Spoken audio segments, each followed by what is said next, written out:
What miracle has God done in your life and you have forgotten to take something from that miracle? Now, in all of our lives, all of the believers, God to certain extent has done some big miracles or some small miracles. There are certain things in our life that we cannot take care of, and the Lord intervenes and he does something amazing.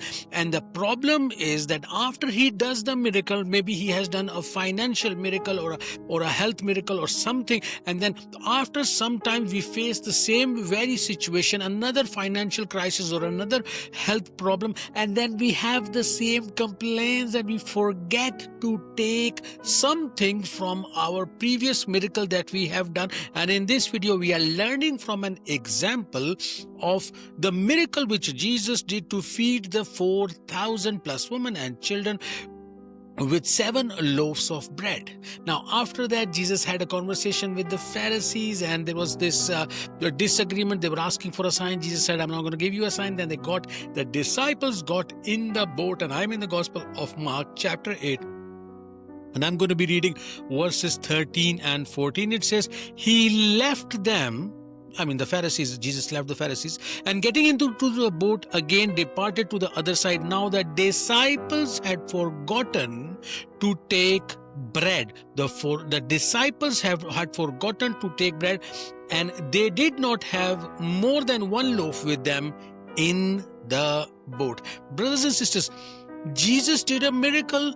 He fed the 4,000 plus women and children, and they took up 7 baskets. Now, Jesus later on is going to ask them in verse 20 of the Gospel of Mark chapter 8, also when I had broken the 7 for the 4,000, how many large baskets full of fragments did you take up?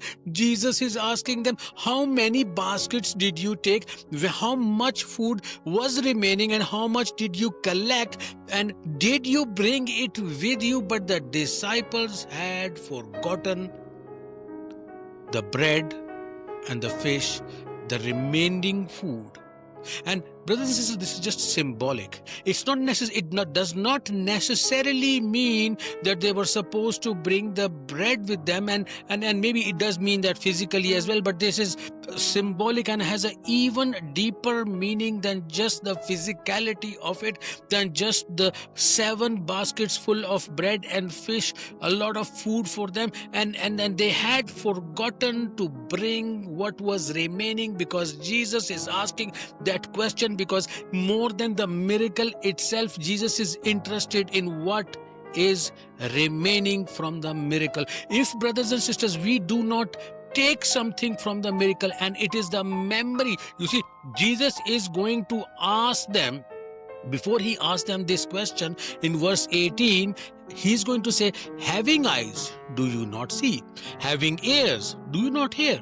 And do you not remember? Do you not remember? You know why he's asking that? He's saying, because if we do not go back and remember the miracles, remember the great things that the Lord has done in our lives, we will forget to bring the memory. What he wants is to bring the experience. What he wants is to bring the memory of the miracle that has been done. Not necessarily the physical part of it, the remaining baskets, yes, that too maybe. But more than that, what the Lord wants us to do is that when he does something great in our life, he wants us to have that in our memories. And the way we can have that in our memories is always to be thankful for the miracles that the Lord has done. And how can we be thankful?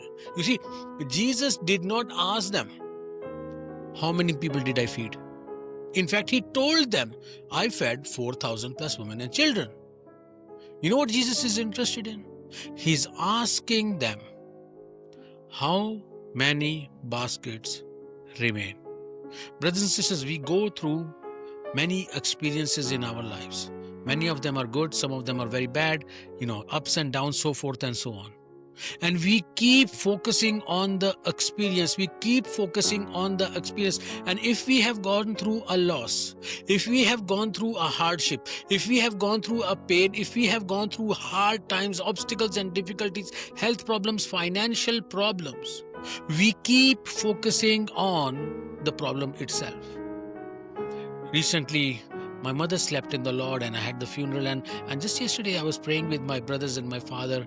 My mom has slept in the Lord and we're all very sad, and I said, let's look at not what we have lost, but what remains, because that's what Jesus is interested also. And they were surprised. They were asked, sort of curious, what remains. And I told them the faith of our mother remains. She was a double amputee of her legs. She didn't have both the legs and she didn't have both the kidneys, and she went through a lot of hardship and pain, physical pain, health issues, many of them. And yet she remained a woman of faith. This is the legacy that she has left us. Brothers and sisters, when we go through the trials of our lives, when we go through the difficulties of our lives, are we focusing on what the problem we are going through, what issues we are going through? What Jesus is reminding us in this example here today is to focus on what remains. Even in a difficult situation, even in a hardship, there is something that remains. I'm just giving you the example of my mother. I have to focus on not what I have lost, but on the legacy she has left, on the experience she has left, on the lessons she has taught us. And we have to remember that life on this earth is only temporary. Our eternal home is with the Lord in the eternal life in heaven. And we are not to focus on what we lose in this world, but what remains. And if we are able to focus our shift from what we have lost to what remains, we will receive an eternal blessing from the Lord.